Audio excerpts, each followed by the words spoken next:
বুকের বাংলা ভাষা অমিতাভ দাশগুপ্ত।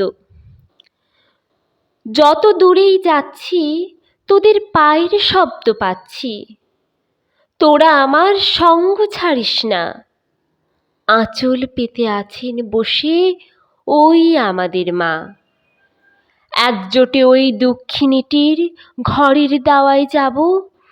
খুদ কুড়ো যা পাই সব পাই খাবো।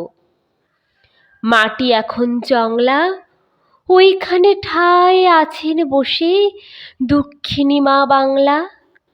মায়ের দুধের মতন সরল ভাষা, এবার থেকে হোক আমাদের নিত্যি যাওয়া আসা। যাচ্ছি মানে আসছি, দূর থেকে কার পায়ের শব্দ শ্রবণে টের পাচ্ছি। যতই আকাশ গর্জায় তোদের আমার অস্থি মাংস মজ্জায় ফিনিক দিয়ে উঠছে তবু বুকের বাংলা ভাষা। এবার থেকে ওইখানে হোক নিত্যি যাওয়া আসা।